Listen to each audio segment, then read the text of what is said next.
Honneur et fidélité du samedi 2 novembre 2019, l'éditorial du capitaine de frégate Serge Cyril Atonfak Nguemo, chef de division de la communication.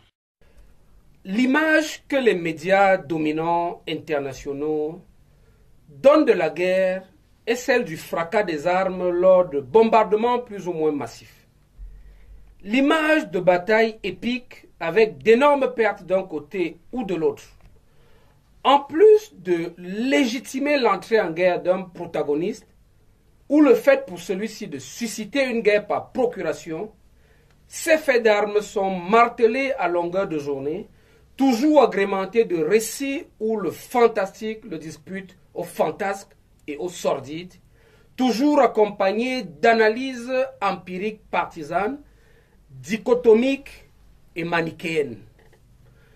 Récits et analyses mettent ainsi en exergue soit l'avance technologique, soit la puissance des armements, soit encore le savoir-faire et l'héroïsme des vainqueurs, soit, à contrario, l'amateurisme et la barbarie des moins forts.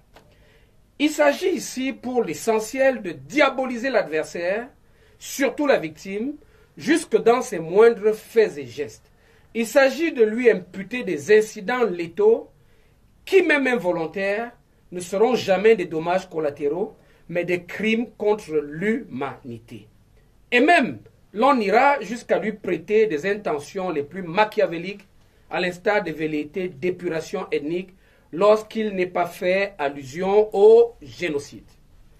Ce qu'il faudrait savoir, c'est qu'en arrière-plan de ce flot d'informations soigneusement calibrées, se profile le dessein d'impressionner l'opinion, de la désolidariser des adversaires déclarés ou potentiels, et si possible, de paralyser les moyens de défense adverses. Le spectre de notre psychisme est ainsi devenu un champ de bataille, dont la maîtrise des déterminants peut s'avérer décisive dans l'orientation du cours des événements. Tel est d'ailleurs le cas, mais tant qu'à faire, la grosse imposture médiatique n'est pas irrésistible. La meilleure des parades au délitement de notre morale reste et demeure la préparation de tous les citoyens par le biais de l'éducation, l'instruction et surtout le canal de l'information, le but étant de susciter et endurcir leurs convictions dans la justesse de la cause défendue. La hiérarchie militaire à tous les niveaux est parfaitement consciente des enjeux de cette guerre par médias interposés. Au fait, émettre les directives que commande l'évolution de la situation sur le terrain ne suffit plus, encore moins une communication épistolaire et impersonnelle. Les récentes descentes sur le terrain du ministre délégué à la présidence chargée de la Défense et les contrôles opérationnels du général de corps d'armée, chef d'état-major des armées, sont à inscrire dans le registre de la communication présentielle. Car, pour véritablement mettre aujourd'hui les hommes en confiance, rien ne remplace le contact physique et l'échange verbal, seul à même de réduire la déformation des perceptions. Qui plus est, seul le contact physique et l'échange verbal sont à même d'effacer la distance passablement suspicieuse qui s'établit instinctivement entre le supérieur et son subordonné. En son temps déjà, un illustre ancien disait, et je cite de mémoire, « La meilleure façon de commander est de se placer non pas au-dessus de ses hommes, mais au milieu de ceux-ci. » Fin de citation.